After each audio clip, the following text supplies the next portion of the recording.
नमस्कार, मी डॉक्टर कविता Rane. Cross voting हा शब्द गेले काही दिवस आपल्या सगळ्यांच्या कानावर पडतोय।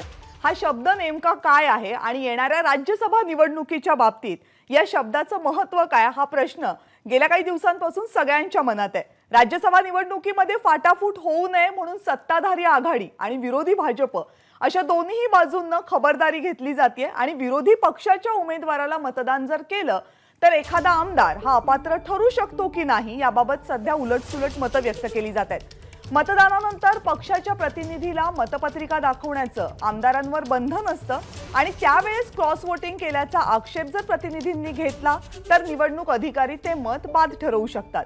तज्ञांनी आज सकाळपासून झालेल्या चर्चांमधून हा निर्वाळा दिलाय। एखाद्या पक्षाच्या उमेदवारांना आदेश डावलला, अन्य पक्षाच्या उमेदवाराला मतदान केलं आणि हे सिद्ध झालं तर त्या आमदाराला अपात्र ठरवलं जाऊ शकतं असं मतही त्यांनी व्यक्त केलंय।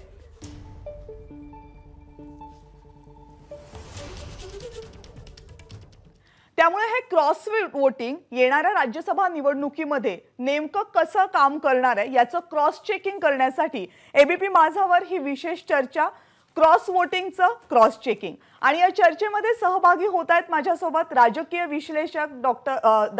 विश्लेषक अभय देशपांडे सर आहेत आणि याशिवाय या सगळ्या बाबतीत कारण राज्यसभेची निवडणूक ही प्रत्येक वेळेला होतेच असं नाही, रादर जवळपास 20 वर्षांनी होती आहे आणि त्यामुळे या निवडणुकीमधल्या ज्या टेक्निकॅलिटीज आहेत कारण ही निवडणूक आपण ज्या निवडणुकींना मतदान करतो तशी नसते आणि त्यामुळे त्यातले तांत्रिक मुद्दे कळणं काहीसं अवघड असतं आणि तेच मुद्दे आपल्याला स्पष्ट करून सांगण्यासाठी माजी विधिमंडळाचे सचिव डॉक्टर अनंत कळसे आपल्या सोबत आहेत। डॉक्टर, स्वागत आहे तुमचं एबीपी माझामध्ये। आणि रविकिरण देशमुख राजकीय विश्लेषक आपल्या सोबत या चर्चेमध्ये सहभागी होतात। सुरुवातीला अभय सर तुमच्याकडे सर्वसामान्य माणसासाठीचा हा प्रश्न आहे की जेव्हा विधानसभेच्या निवडणुका होतात किंवा अगदी आपल्या लोकल बॉडीजच्या निवडणुका होतात तेव्हा बहुमत सिद्ध करायचं असतं, त्यामुळे एक एक मत महत्त्वाचं असतं आणि त्यावेळेस आलेले सगळे सदस्य लपवून ठेवणं वगैरे, त्यांना हॉटेलमध्ये नेणं वगैरे सर्वसामान्य माणसांनी पाहिलेलं असतं। राज्यसभेची निवडणूक तर अशी नसते, बहुमत नसतं, कोटा असतो। मग अशा वेळेला प्रत्येक पक्षाला आपापले आमदार असे हॉटेलमध्ये नेऊन ठेवणं, लपवून ठेवणं, फुटणार नाहीत ही काळजी का घ्यावी लागते? नाही, मला असं वाटतं की राज्यसभा असेल किंवा विधान परिषद असेल या मार्गाने संसदेत विधिमंडळात जाण्यासाठी अनेक जण इच्छुक असतात। म्हणजे 4 लाख लोकांकडे जाऊन मतं मागण्यापेक्षा 40 लोकांकडून ती घेऊन आपण विधिमंडळात जाणं जास्ती सोयीचं काही लोकांना वाटतं आणि मला वाटतं की ज्या मूळ उद्देशाने या स्थापन केल्यात तो चर्चेचा विषय नाही आहे, परंतु याच्यामध्ये अनेक राजकीय अपॉइंटमेंट होतात आणि त्या निवडणुका जिंकण्यासाठी बलाबल महत्त्वाचं असतं। मग स्वाभाविकच त्या निवडणुकीमध्ये जास्तीत जास्त जागा याव्यात, बहुमत आपलं यावं। आता राज्यसभेमध्ये म्हणजे केंद्रात जरी भाजपचं सरकार असलं तरी राज्यसभेमध्ये त्यांचं बहुमत नव्हतं, ते किती महत्त्वाचं आहे ते त्यांना प्रत्येक विधेयकाच्या वेळेस लक्षात येतं, राष्ट्रपती पदाच्या निवडणुकीच्या वेळेस ते लक्षात येणार आहे। त्यामुळे मला वाटतं की जास्तीत जास्त सदस्य तिथे असावेत हा प्रत्येक पक्षाचा प्रयत्न असतो। दुसरं असं आहे की या निवडणुकीच्या माध्यमातून म्हणजे जरी ओपन बॅलेट असलं तरी आजकाल लोक ओपन बॅलेटमध्ये बऱ्याच गोष्टी करतात, म्हणजे डिफेक्शनसाठी एक वेगळा मार्ग सुद्धा या निमित्ताने तयार झालेला आहे की क्रॉस वोटिंग करून पक्षाने तुम्हाला एक्सपेल करावं किंवा डिस्क्वालिफिकेशन किंवा अपात्रतेची कारवाई सुरू करावी किंवा तो धोका पत्करून विरोधी मतदान करायला तयार असतात लोक। मला वाटतं की अशा पद्धतीमुळे अनेकदा तो प्रयत्न होतो। 1998चा ज्याचा उल्लेख मगाशी केला, 98च्या वेळेस तर गुप्त मतदान होतं आणि त्यावेळेस रामप्रधान जे की सोनिया गांधी यांचे निकटवर्तीय होते आणि त्यांचा पराभव झाला आणि त्या पराभवातच महाराष्ट्रातल्या काँग्रेसची जी फूट झाली काँग्रेसमध्ये त्याची बीजं रोवली गेली होती।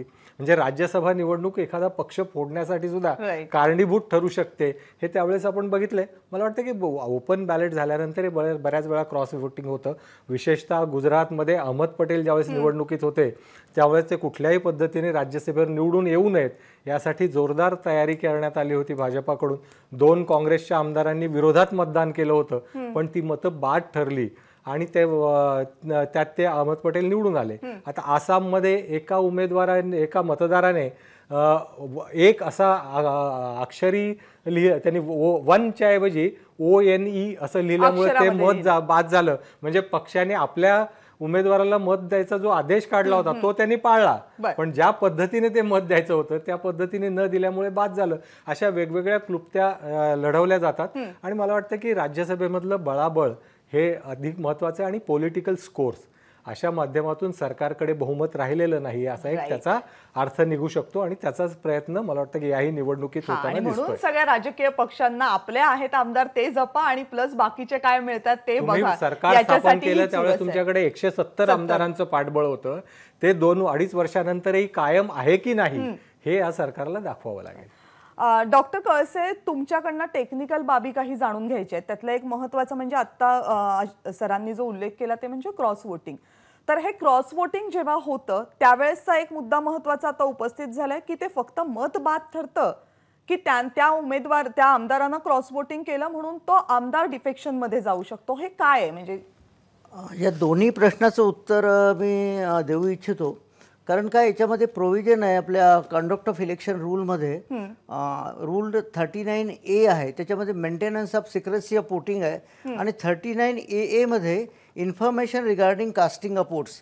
कारण आपल्याला कल्पना आहे की इथे ओपन बॅलेट सिस्टीम आपण घेतलेली आहे आणि 2003 साली ती अमेंडमेंट केली आणि सेक्शन 59 मध्ये त्याची तरतूद आहे आणि याच्यामध्ये असं स्पष्ट म्हटलं आहे रूल 39AA मध्ये की बाबा when इलेक्टर being a member of political party records his vote on the ballot paper and before such elector insert that ballot paper into the ballot box, allow the authorized agent of that political party to verify as to whom such elector cast his vote. म्हणजे enabling provision आहे. त्या रिप्रेझेंटेटिव्हनी कुणाला, त्या मतदारांनी कुणाला मत दिलं हे त्याला दाखवणं बंधनकारक आहे आणि ते रिफ्युजेस, त्यांनी पुढे असं प्रोव्हिजन आहे, if such elector refuses to show his marked paper to the authorised agent or political party, आणि असा बॅलेट पेपर हा घ्यायचा हा अधिकार रिटर्निंग ऑफिसरला या रूलनी दिलेला आहे. आणि if such ballot paper had been taken back, या नियमाखाली असा पेपर हा टेकन बॅक होऊ शकतो, ते रिटर्निंग ऑफिसर परत घेऊ शकतात आणि तो ballot paper cancel violation of election that is a procedure म्हणून कॅन्सल्ड वोटिंग प्रोसिजर व्हायोलेटेड असा शिक्का मारून त्याला इनव्हॅलिड होऊ शकतो तो बॅलेट पेपर. अशी enabling provision rule 39A conduct of election rule आणि 39AA मध्ये दिलेलं आहे. आणि या अमेंडमेंटचा जो उद्देश आहे 2003च्या अमेंडमेंटचा, तोच मुळात आपलं स्पिरिट बघितलं पाहिजे त्या अमेंडमेंटचं की ओपन करण्याची गरज काय. कारण या डिफेक्शन आपल्याला कल्पना आहे, एथिक्स कमिटीने शंकरराव चव्हाण साहेबांच्या अध्यक्षतेखाली एथिक्स कमिटी नेमली होती आणि त्या एथिक्स कमिटीने स्पष्टपणे म्हटलं आहे की पॉलिटिक्समध्ये जरा थोडीशी मॉरॅलिटी आली पाहिजे आणि हे सगळे डिफेक्शनचं वगैरे जे आपलं जे मेनेस आहे तो नष्ट झाला पाहिजे. त्या दृष्टीने शंकरराव चव्हाण साहेबांच्या अध्यक्षतेखाली एथिक्स कमिटी नेमण्यात आली होती आणि त्या एथिक्स कमिटीच्या माध्यमातून ही अमेंडमेंट केली गेली. आणि माझं स्पष्ट मत आहे, इंटेन्शन आणि स्पिरिट या अमेंडमेंटची जर लक्षात घेतली तर ते मत निश्चित बाद व्हायला पाहिजे आणि बाद झालं पाहिजे. ऑफकोर्स साहेबांनी, आपले देशपांडे साहेबांनी किंवा रविकरांनी अजून सांगितलं नाही त्यांनी, पण सुप्रीम कोर्ट किंवा हायकोर्टचं एनेबलिंग जजमेंट नाही त्याच्यावर, पण निश्चित त्याच्यावर हा निर्णय घेणं आवश्यक आहे. मात्र नाही, इंद्रकुमार गुजरालच्या यांचं जे कुलदीप नायरचं जे जजमेंट आलं सुप्रीम कोर्टाचं, ज्याचा आधार घेऊन सांगितलं जातं की क्रॉस वोटिंग केलं तरी चालू शकतं, तुम्ही डिस्क्वालिफाय होऊ शकत नाही, असा त्याचा आधार घेतला जातो. त्याच जजमेंटमधलं एक वाक्य मी तुम्हाला सांगतो, if secrecy become a source for corruption then sunlight and transparency have the capacity to remove it. We can only say that the legislation pursuant to legislative policy. त्याच्यामध्ये ट्रान्सपरन्सी ही अतिशय महत्त्वाची आहे आणि मला वाटतं की ज्या इनेबलिंग पोझिशन याचा उल्लेख आता केला त्या प्रोव्हिजन्स याच्यामध्ये निश्चितपणे त्याच जजमेंटमध्ये आलेल्या आहेत. नाही, पण आता मग सर टेक्निकली आम्हाला थोडं समजून सांगा की आता दोन महत्त्वाच्या गोष्टींचा उल्लेख झाला. एक तर आहे तो पोलिंग एजंट ज्याला ती मतपत्रिका दाखवायची आहे आणि त्याला नाही पटलं तर रिटर्निंग ऑफिसरकडे ती, म्हणजे ह्या दोनच व्यक्ती आहेत ज्या हे ठरवतील की ते मत बाद आहे की नाही. हां, रिटर्निंग ऑफिसरला माझ्या मते निश्चित अधिकार आहे हे मत बाद आहे की नाही. आणि दुसरं मला सांगायचं आहे की बाबा हे अँटी डिफेक्शन लॉखाली हे सगळं बसू शकतं का मॅटर, कारण व्हीप दिला आहे त्यांना सगळं वगैरे. मी आता जे बघितलं आहे घटनेचा थोडासा मी खोलात जाऊन अभ्यास केला. आपण जर 10th शेड्यूल जी 52व्या घटनादुरुस्तीद्वारे आपण जे अँटी डिफेक्शन लॉ जो आणलेला आहे त्याच्यामध्ये रूल 2 मध्ये स्पष्ट असं म्हटलेलं आहे disqualification on ground of defection. याच्यामध्ये असं म्हटलं आहे की a member of a house belonging to any political party shall be disqualified if he has voluntarily given up membership of that political party.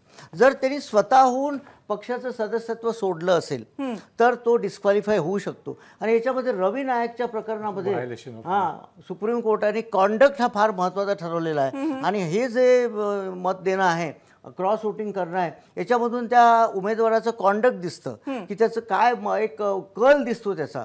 आणि हा कल बघितला तर ते असं सिद्ध होऊ शकतं की ते व्हॉलंटरीली त्यांनी मेंबरशिप त्यांनी म्हणजे आपलं पक्ष सोडलेला आहे. कारण आपल्याकडे सुद्धा आपल्या साहेबांना आठवण असेल, देशपांडे साहेबांना, रवी किरणला, गुजराती साहेबांच्या काळात 5 सदस्यांनी गव्हर्नरला एक पत्र दिलं होतं आणि आम्ही पाठिंबा काढतो. विलासराव देशमुख साहेब त्यावेळेस मुख्यमंत्री होते. तर त्या आधारे गुजराती साहेबांनी डिसिजन दिला आणि त्या 5ही सदस्यांना डिस्क्वालिफाय केलं. म्हणजे कॉन्डक्ट त्यांचा महत्वाचा आहे. त्या रवी नाईकच्या जजमेंटमध्ये स्पेसिफिकली मेन्शन केलेलं की हॉबनॉबिंग विथ द ऑपोजिशन म्हणजे तुमचं कंडक्ट ऍक्च्युअली कसं आहे, म्हणजे एथिकल ग्राउंड्सवर ते कंडक्ट बसत नव्हतं. ओके, मला आणखी एक मुद्दा रविकिरण सर तुम्हाला विचारायचा आहे. एक मुद्दा होता तो क्रॉस वोटिंगचा, ज्या क्रॉस वोटिंगमुळे ती मतपत्रिका बाद ठरवली जाऊ शकते. आणखीन कोणकोणते मुद्दे आहेत की ज्या मुद्द्यांवर राज्यसभेच्या निवडणुकीला मतदान केल्यानंतर मतपत्रिका बाद होऊ शकते? नाही, तांत्रिकदृष्ट्या जसं अभयनी सुरुवातीला सांगितलं की ज्या पद्धतीने तिथं स्पेसिफिकली सांगितलेलं आहे की असंच तुम्हाला मत द्यायचं आहे, तसंच दिलं पाहिजे. हा पहिला नियम आहे आणि तोच मला वाटतं सर्वात महत्त्वाचा आहे. आणि त्याच्यावरच सगळा हा खेळ आहे. तुम्ही त्याच्याशी विसंगत असं कुठलंही वर्तन केलं म्हणजे तिथे तर तुम्ही तिथे काहीतरी वेगळंच काहीतरी लिहिलं, तुम्हाला आकडा टाकायला सांगितला आणि तुम्ही अक्षर टाकलं किंवा तुम्ही टिंब किंवा फुली मारली किंवा काही केलं तरी ते मत ग्राह्य धरलं जात नाही. कॉन्स्टिट्यूशन मध्ये ह्या सगळ्या प्रोसिजर आलेल्या आहेत. त्याच्यामुळे ज्या पद्धतीने रिटर्निंग ऑफिसरने तुम्हाला मतदान करायला सांगितलंय तेच तसंच तुम्हाला केलं पाहिजे. आणि चुकीचं मतदान करणं याचा अर्थ हाराकिरी करणं, आणि ही हाराकिरी राजकीय असते. आज महाराष्ट्रामध्ये आपण हे वातावरण खूप तापत चाललंय. राजकीय हाराकिरी करायला किती आमदार तयार आहेत, किती आमदारांना निवडणूक लढवण्याची इच्छा आहे आताच्या काळामध्ये. पोटनिवडणूक लागली तर किंवा निवडणूक हा भाग आपण थोडासा दूर ठेवू, ही लढाई लढण्याची किती तयारी आहे. जर त्यांच्या विरोधात जर ह्या प्रोव्हिजन सगळ्या काढल्या अँटी डिफेक्शनच्या आणि त्यांच्या विरोधात सगळं काय होतं की केवळ काही क्षणासाठी तो आनंद घ्यायचा आहे का पुढचे सगळे लाभापासून वंचित राहायचंय. कारण राजकारणामध्ये एकदा लढाई जर सुरू झाली तर त्याचे परिणाम मतदारसंघ, मतदार, स्वतःचं राजकीय करिअर, पुढचा पूर्ण त्या सरकारकडून मिळणारं सहकार्य किंवा विरोधी पक्षाकडून मिळणारं पाठबळ याच्यावर होतो. त्यामुळे या सर्वांचा विचार करून ही राजकीय हाराकिरी करावी लागते. ती करण्यासाठी कोणी तयार असेल तर ही बाबा अलैदा.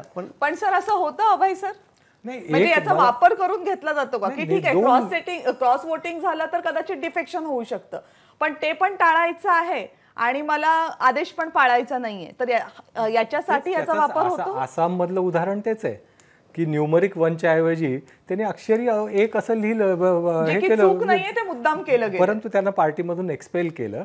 त्याच्यामुळे आता व्हीप हा अधिक क्लिअर काढतात की तुम्ही मतदान करावं आणि मतदार जे प्राधान्यक्रम ठरवून दिलेले आहेत प्रेफरन्शियल वोटिंग प्रमाणे त्याप्रमाणेच मतदान करावं असं व्हीप काढला जातो. किमान ते ग्राउंड तयार होतो. आता कळसे साहेब स्वतः निवडणूक निर्णय अधिकारी होते राज्यसभेचे, त्याच्यामुळे त्यांनी जे निवडणूक निर्णय अधिकारी म्हणून जे काम करताना पाहिलं आणि त्याच्या प्रोव्हिजन आता त्यांनी ज्या सांगितल्या उद्धृत केल्या की 2 भाग होता त्याच्यामध्ये की क्रॉस वोटिंग केलं तर डिस्क्वालिफिकेशन होणार की नाही होणार हा एक भाग, आणि दुसरं ते मत ग्राह्य धरलं जाणार की नाही जाणार.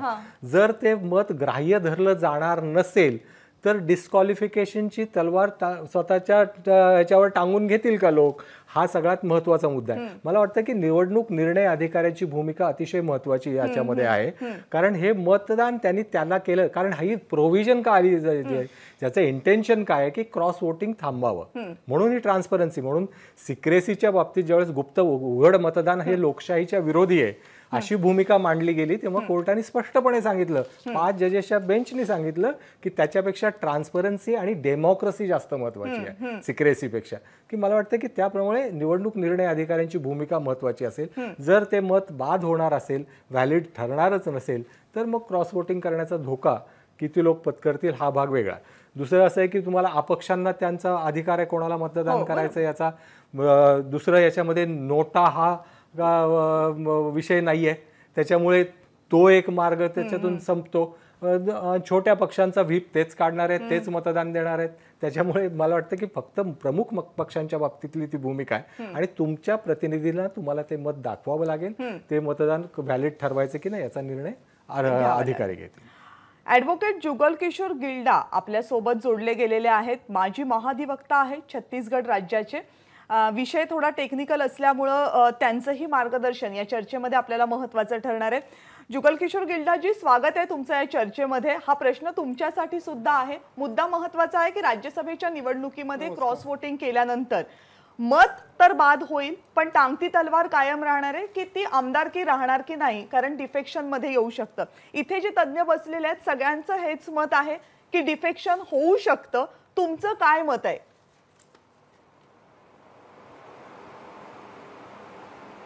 नाही, अँटी डिफेक्शन लॉ हा जो 10th शेड्यूल खाली आहे त्या आमदाराचं मत हे रद्द होऊ शकतं आणि त्याचं सदस्यत्व मात्र घटनापीठाच्या निर्णयानुसार YK सबरवाल यांनी दिलेल्या निर्णयानुसार त्याचं सदस्यत्व समाप्त करण्याचा अधिकार नाहीये.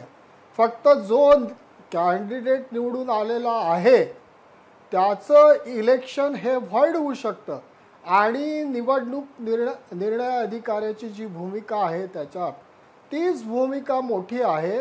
कारण की समजा ते व्होटिंग जे व्हीपच्या विरुद्ध केलं गेलं असेल तर ते व्होट बाद ठरवल्या जातं आणि त्या बाद ठरवलेल्या व्होटमुळे त्या आमदाराला ते दुसरा पर्याय नसतो.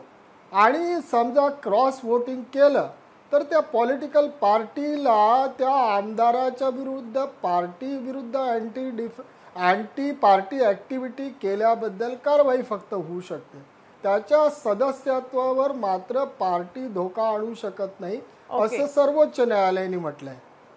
ओके, म्हणजे तुमचं म्हणणं आहे की पक्षांतर्गतच कारवाई फक्त होऊ शकते. अभय सरांना तुम्हाला एक प्रश्न विचारायचा आहे, पण एक छोटासा ब्रेक घेते. ब्रेक नंतर अभय सरांचा प्रश्न तुमच्यासाठी. छोटासा ब्रेक या चर्चेमध्ये. पाहत रहा ABP माझा.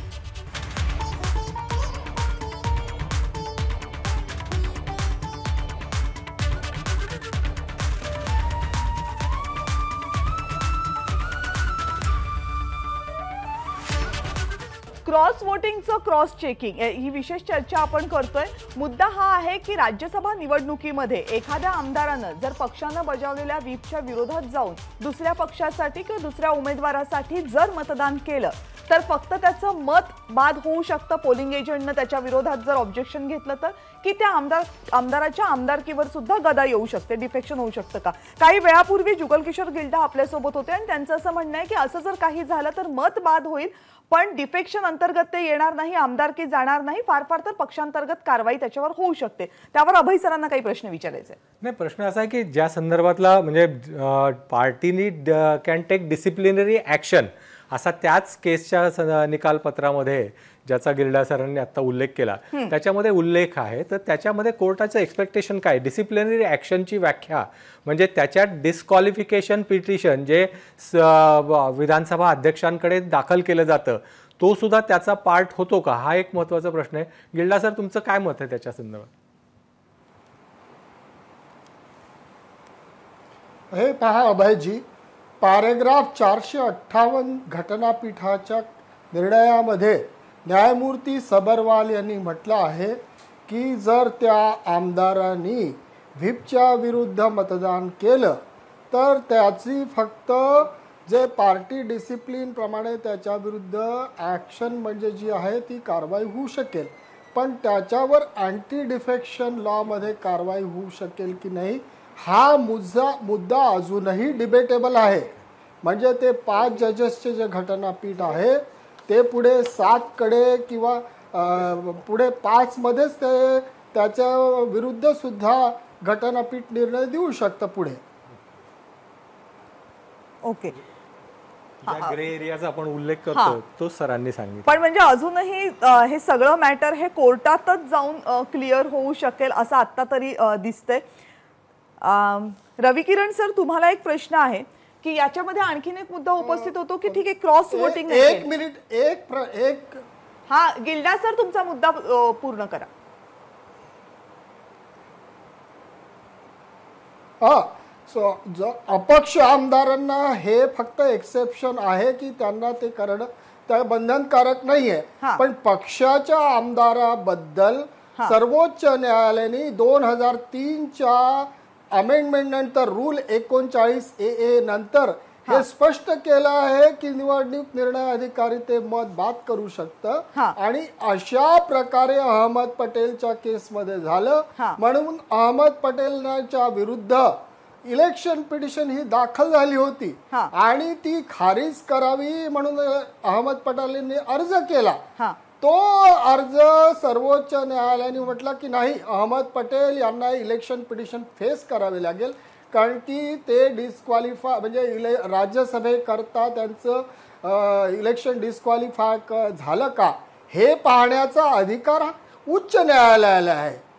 पण सदस्यत्व जे आमदार मतदान करतात त्यांच्या विरुद्ध कारवाईचा प्रश्न अजूनही कुठल्या न्यायनिर्णयाद्वारे निकाली निघालेला नाही. ओके म्हणजे कायद्यामध्ये याच्याबाबत अजूनही सुस्पष्टता नाही आणि जर असं काही झालं तर त्याच्या काही पाठीमागचं उदाहरण नाहीये. त्यामुळे हा प्रश्न जेव्हाही उपस्थित होईल तेव्हा तो कायद्याच्या समोर कोर्टाच्या समोर जाईल हे आता तरी स्पष्ट होते.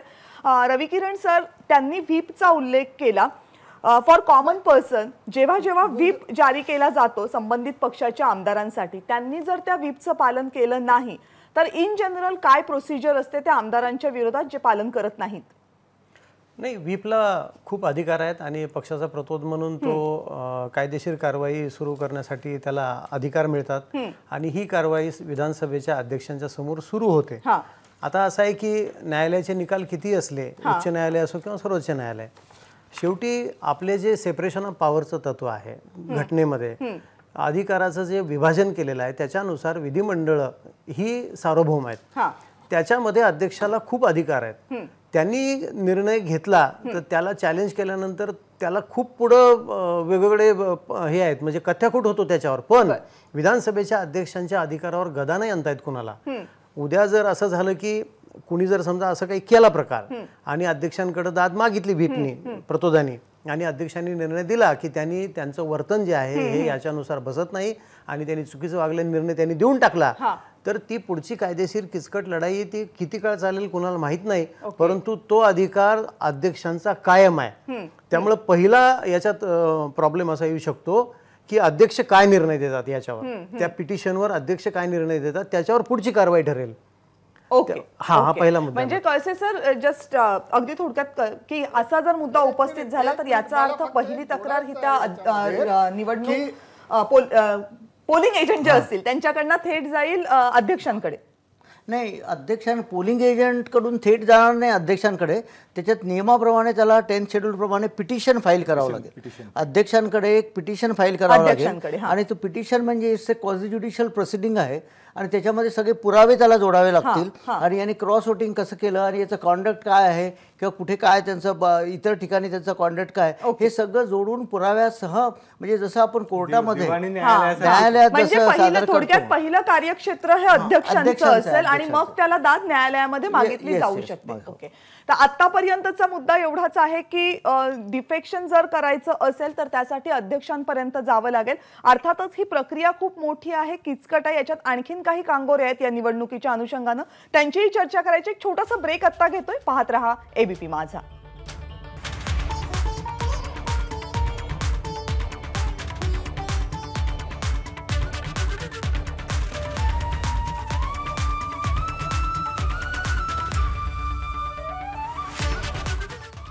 क्रॉस वोटिंगचं क्रॉस चेकिंग या विशेष चर्चेमध्ये आपल्या सर्वांचं पुन्हा एकदा स्वागत. राज्यसभेची निवडणूक होते, अनेक वर्षांनंतर राज्यामध्ये ही निवडणूक होते, त्यामुळे या निवडणुकीच्या बाबतीत काही अनेक तांत्रिक मुद्दे आहेत जे समजून घेणं अत्यंत महत्त्वाचं आहे आणि त्याच मुद्द्यांवर या विशेष चर्चेमध्ये आपण चर्चा करतोय.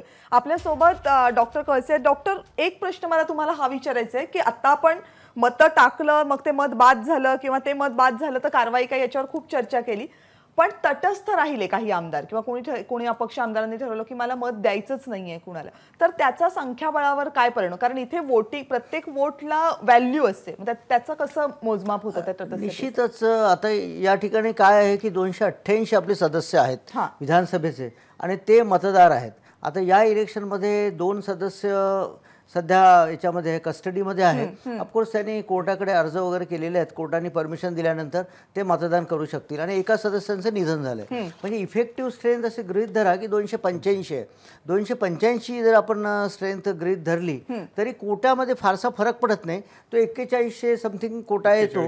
41.1 चा कोटा येतो आणि एका मताची किंमत 100 असल्यामुळे त्या निवडून यायला पहिल्या पसंतीची 42 मतं त्याला हवीच आहे आणि 42 मतं मिळाल्यानंतर समजा असं गृहीत धरा की त्याला 43 मतं मिळाली एखाद्याला आणि कोटा आला 4100चा समथिंग कोटा आला तर आपल्याला सरप्लस जे काढावं लागतं याच्यामध्ये ते या नियमाप्रमाणे असं आहे की कोटा जो आहे तो जो आहे त्याच्यामधून त्याला मिळालेले मतं जे आहेत ते मायनस करायचे. म्हणजे 4114चा जर कोटा असेल आणि त्याला 4300 मतं जर मिळाले असेल एखाद्या कॅन्डिडेटला 4300 मायनस 4114 जे काही 200 मतं वगैरे असतील किंवा फ्रॅक्शनमध्ये येतील ती मतं मग सेकंड प्रिफरन्स त्याच्यामध्ये टेक्निकॅलिटी म्हणजे सगळे बॅलेट पेपर्स फॉर एक्झाम्पल एखाद्या कॅन्डिडेटला 43 मतं पडली म्हणजे त्याच्या 43 बॅलेट पेपरवर एक हा आकडा त्याच्या नावासमोर टाकलेला आहे. तर अशा वेळेस तर त्याची दुसऱ्या पसंतीची मतं मोजताना ही सगळी बॅलेट पेपर आपल्याला तपासावी लागतील आणि ही सगळी बॅलेट पेपरमध्ये काही इनव्हॅलिड सुद्धा बॅलेट पेपर होतील किंवा त्याला एक मत पुढे त्याने टाकलं नसावं 2 मत असे असू शकतात किंवा मत बंधनकारक नाही. त्याच्यामुळे त्याचे व्हॅलिड इनव्हॅलिड ते बॅलेट पेपर करून असं गृहीत धरा की 43 बॅलेट पेपर त्याचे व्हॅलिड आहे तर ते मग त्याचे 114 मतं जे काही आहे 214 मतं ते दुसऱ्या नंबरच्या कॅन्डिडेटला म्हणजे ज्याच्या नावासमोर 2 टाकलेलं आहे त्याला ते ट्रान्सफर होतील सगळीच्या सगळी कारण आपण सगळ्या पराभव झाला मी ते सांगतो.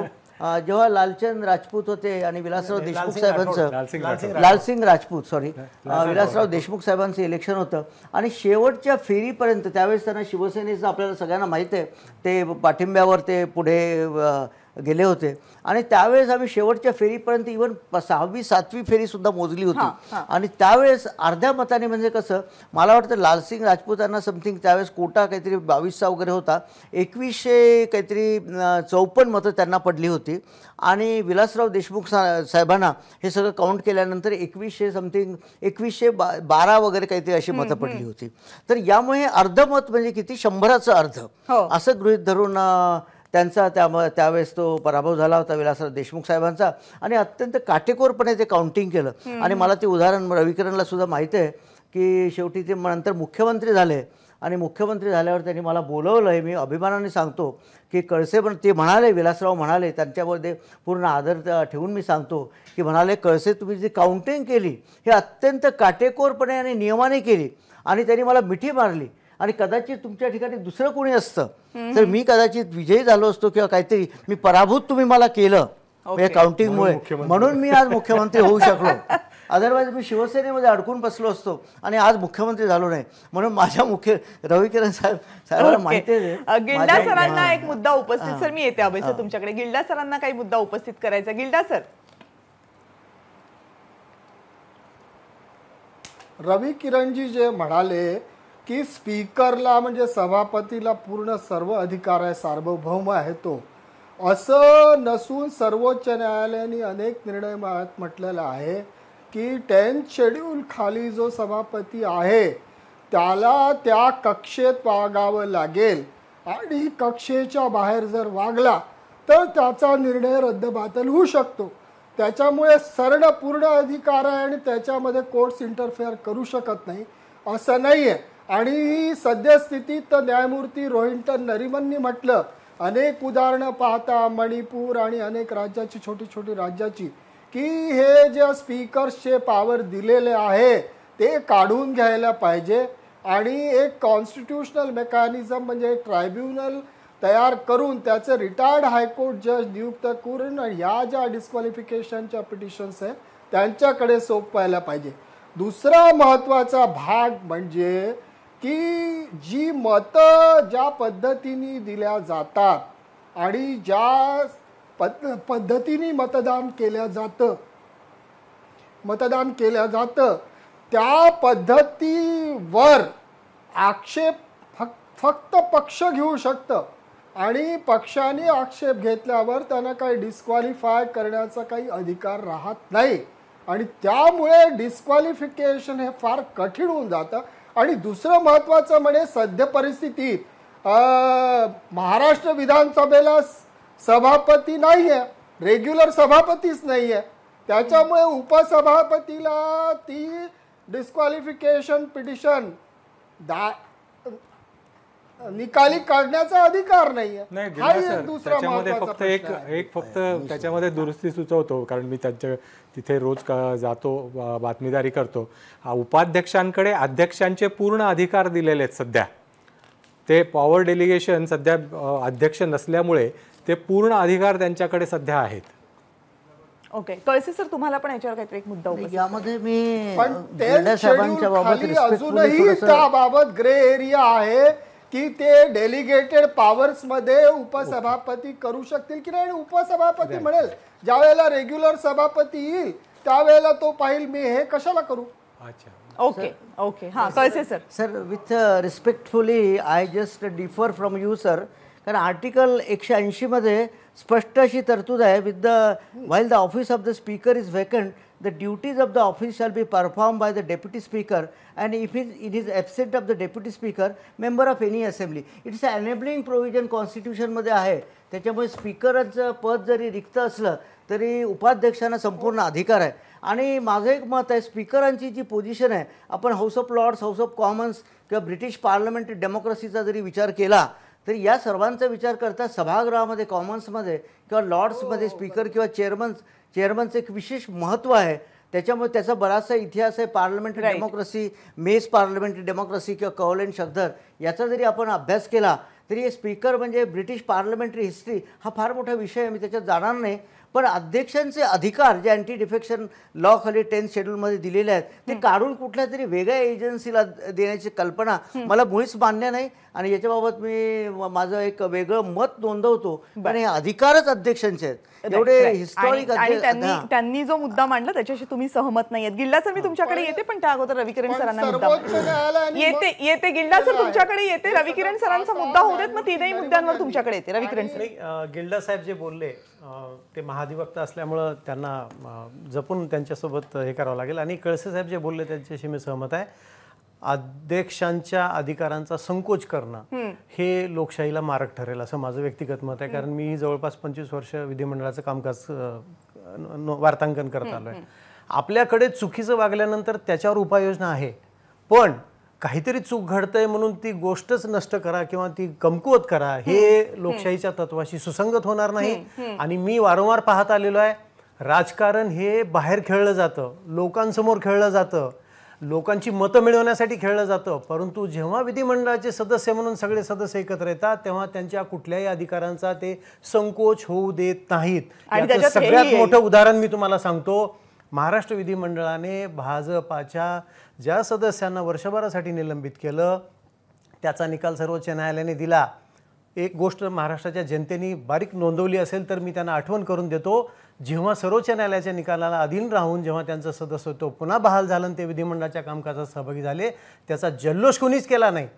कारण त्यांना माहीत होतं की आजचा जल्लोष हा उद्याची आपली अडचण आहे. आजचे सत्ताधारी उद्याचे विरोधक आहेत, आजचे विरोधक उद्याचे सत्ताधारी आहेत. विधिमंडळाच्या अधिकारांचा आणि सदस्यांच्या अधिकारांचा संकोच कोणी होऊ देणार नाही, हे महत्त्वाचं आहे. निलंबनाची शिक्षा कमी करण्यामागे विधिमंडळाच्या अधिकारापेक्षा जो तांत्रिक मुद्दा कोर्टाने काढला होता तो महत्त्वाचा होता. की जर एखादा सदस्य 6 महिन्यापेक्षा जास्त कालावधीसाठी गैरहजर राहिला तर त्याचं सदस्यत्व जातं. अशा वेळेस तुम्ही एखाद्या सदस्याला 1 वर्षासाठी कसं एक्सपेल करू शकता. त्याच्यामुळे तो जो टाइम पिरियड आहे त्याच्यापेक्षा जास्त काळ तुम्हाला शिक्षा करता येणार नाही, एवढाच सर्वोच्च न्यायालयाचा त्याच्याबद्दलचा निर्वाळ आहे. विधिमंडळाच्या अधिकारावरचं संकुचन त्यांनी नाही केलं, त्याच्यावरच्या मर्यादा स्पष्ट केल्या. सभागृहात त्याच्यावर चर्चाही नाही होऊ दिली कोणी. चर्चा व्हायला पाहिजे होती सर्वोच्च न्यायालयाच्या निकालावर, पण सर्वांनी तिथं संयम बाळगून तो विषय व्यवस्थितरित्या हाताळलेला आहे, हे महत्त्वाचं आहे. थोडीशी एक्सटेंड झालेली आहे, पण मूळ मुद्दा हाच आहे की गिल्डा सरांचं ऑब्जेक्शन हे होतं की डिफेक्शनच्या ज्या केसेस आहेत त्या मुळात सभापतींच्या, विधिमंडळ सभापतींच्या अधिकार क्षेत्रात असाव्यात की नाहीत. गिल्डा सरांनी जे मत मांडलं ते तीनही इतर मान्यवरांना मान्य नाहीये. त्याच्यावर फक्त गिल्डा सरांची एक कमेंट मी घेते ब्रेकवर जाण्यापूर्वी. Gilda sir,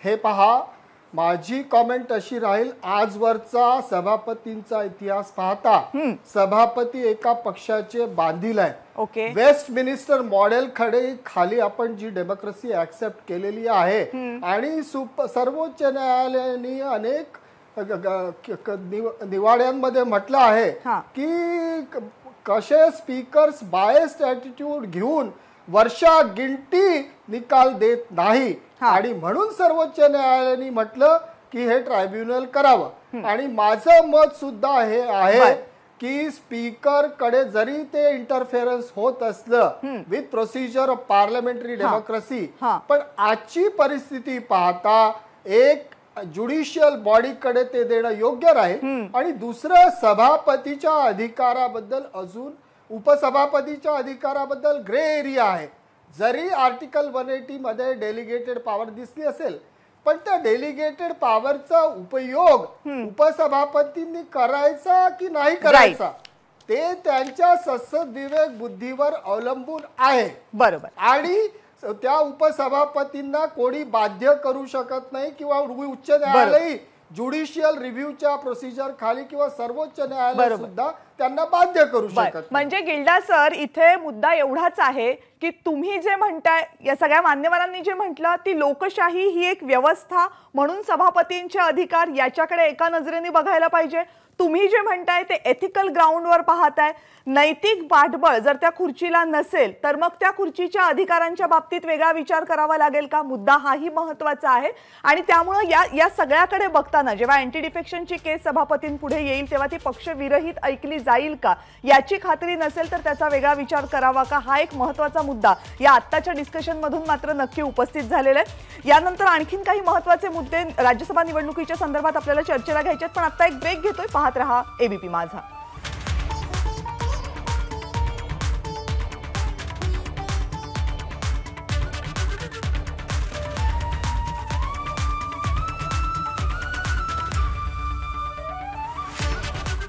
cross वोटिंगचं cross checking या विशेष चर्चेमध्ये आपल्या सर्वांचं पुन्हा एकदा स्वागत आहे.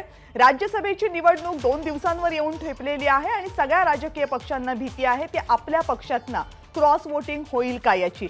त्यामुळे हे क्रॉस वोटिंग कसं होतं, हे क्रॉस वोटिंग झालं तर संबंधित आमदारांवर काय कारवाई होऊ शकते, आमदारांची आमदारकी जाऊ शकते का, या मुद्द्यावर आपण या संपूर्ण चर्चेमध्ये विस्तृतपणे चर्चा केली. तज्ज्ञांची मतही जाणून घेतली. अभय सर, त्याच्यानंतर एक वेगळा प्रश्न मला तुम्हाला राजकीय दृष्टिकोनातून फक्त विचारायचा आहे की ही निवडणूक लढणं हे दोनही बाजूंसाठी प्रतिष्ठेचं झालेलं आहे, पण या निवडणुकीचे निकाल जर शिवसेनेच्या बाजूनं, महाविकास आघाडीच्या बाजूनं आला किंवा बीजेपीच्या बाजूनं आला, याचे राजकीय इम्प्लिकेशन्स काय असतील महाराष्ट्राच्या राजकारणासाठी? निश्चितपणे म्हणजे हे सरकार स्थापन झालं त्यावेळेस सरकारकडे 170 आमदारांचं पाठबळ होतं. ते पाठबळ आजही कायम आहे का नाही हे दाखवायसाठी या दोन्ही गोष्टीचा संबंध नाही. राज्यसभा निवडणूक आहे तरी पण या सरकारच्या मागे they still enjoy that kind of majority, हा प्रश्न येणारच आहे.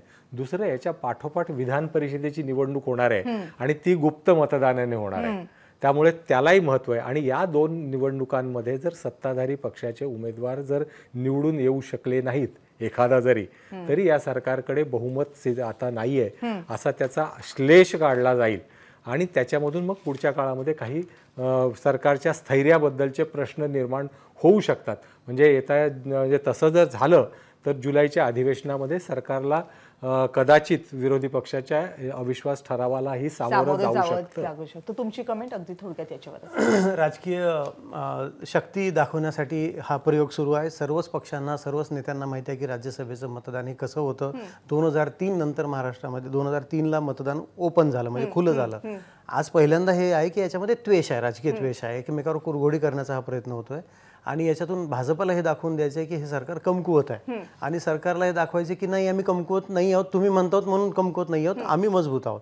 तर याच्यातनं निकालामध्ये जर गडबड झाली तर निश्चित मॉरल डाऊन होईल सरकारचं आणि त्यात नेमकं तेच भाजपाला हवं आहे. पुढचं काय होईल ते तांत्रिकदृष्ट्या वगैरे ते सभागृह वगैरे सगळं ठीक आहे, पण मॉरल डाऊन करणं आजच्या स्थितीत, सरकारला संभ्रमित करणं, सरकारला निर्णय घेण्यापासून अडचणीत आणणं, आणि त्यामुळेच हे नियम जे आपण सरकारला संभ्रमित करणं, सरकारला पाठिंबा देणाऱ्या आमदारांना आणखी संभ्रमित करणं आणि त्यामुळेच हे मुद्दे महत्वाचे आहेत. कारण ही निवडणूक नेहमीची निवडणूक नाहीये.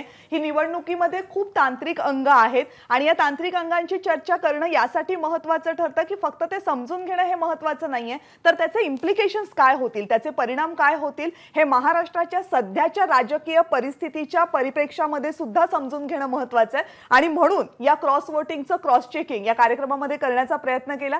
या कार्यक्रमामध्ये सगळे तज्ज्ञ आणि मान्यवर सहभागी झाले. आपल्या सगळ्यांचे मनपूर्वक आभार. आणि क्रॉस वोटिंगचं क्रॉस चेकिंग मध्ये आत्ता वेळ झाली इथेच थांबण्याची. ताज्या घडामोडी पाहण्यासाठी पाहत रहा एबीपी माझा.